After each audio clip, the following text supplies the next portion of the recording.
साथियों नमस्कार, जय जोहार, जय छत्तीसगढ़। आज छत्तीसगढ़ में कैबिनेट की बैठक मुख्यमंत्री की अध्यक्षता में रखी गई थी महानदी भवन रायपुर में। महत्वपूर्ण फैसले देख लेते हैं क्या है महत्वपूर्ण फैसले। यहाँ पर लिखा है मंत्रिपरिषद के निर्णय 2024 दिनांक 20 सितंबर 2024।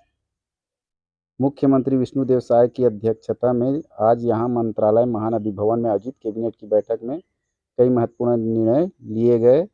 मैं आपकी जानकारी के लिए बता दूं दोस्तों कि इससे पहले कयास लगाए जा रहे थे कि डीए कर्मचारियों की जो 4% डीए एरियस है उसके बारे में कुछ होगा, धान खरीदी के बारे में कुछ फैसला लिया जाएगा, एसआई रिजल्ट के बारे में कुछ फैसला लिया जाएगा, अनियमित कर्मचारियों के बारे में कुछ फैसला लिया जाएगा।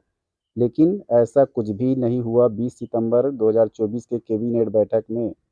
तो यहाँ पर देख लेते हैं क्या फैसला लिया गया है। मंत्रिपरिषद की बैठक में छत्तीसगढ़ राज्य ग्रामीण एवं अन्य पिछड़ा वर्ग विकास प्राधिकरण, सरगुजा क्षेत्र विकास प्राधिकरण, मध्य क्षेत्र आदिवासी विकास, बस्तर क्षेत्र आदिवासी विकास प्राधिकरण के पुनर्गठन आदेश में संशोधन के प्रस्ताव का अनुमोदन किया गया। तो यही है आज के खास समाचार। ये सब राजनीतिक पद पर इन्हें संशोधन आदेश प्रस्ताव पास किया गया है। इसी प्रकार राज्य मंत्रिमंडल ने राज्य में गठित पांचों विकास प्राधिकरणों के पुनर्गठन आदेश में आंशिक रूप से संशोधन की मंजूरी दी है। इस संशोधन में पांचों प्राधिकरणों के जनप्रतिनिधित्व का दायरा काफ़ी विस्तृत किया गया है। तो मैं आपको पहले ही बता जाऊं कि ये सभी राजनीतिक एजेंडों पर आज बैठक लिया गया है।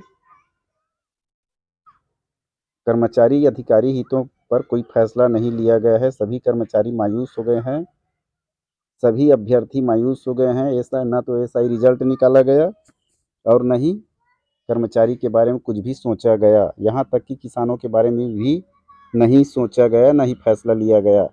आगे देख लेते हैं।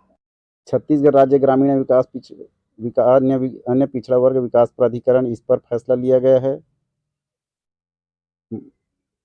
पुनर्गठन आदेश में प्रस्तावित संशोधन को मंत्रिमंडल ने मंजूरी दी, जिसके तहत मुख्यमंत्री प्राधिकरण के अध्यक्ष एवं क्षेत्र के विधायक उपाध्यक्ष होंगे। तो मैं आपको पहले ही बताया हूँ ये सभी राजनीतिक एजेंडे हैं जिसमें मंत्रियों और विधायकों को अधिकार दिए गए हैं।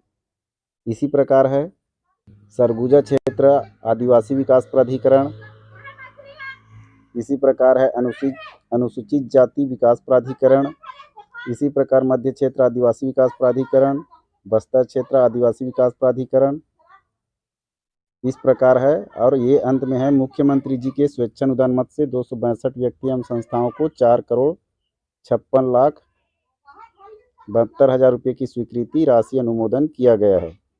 बस इतना ही है आज के कैबिनेट फैसले में। कुछ भी नहीं हुआ है कर्मचारियों अधिकारियों के लिए। न तो डीए की बात की गई, न ही एसआई रिजल्ट के बारे में, न ही धान खरीदी के बारे में। तो इस प्रकार हर अपडेट पाने के लिए चैनल पर बने रहिएगा। वीडियो को अधिक से अधिक शेयर करें और चैनल को सब्सक्राइब करके रखें ताकि सभी नोटिफिकेशन आप तक पहुंच सके। धन्यवाद।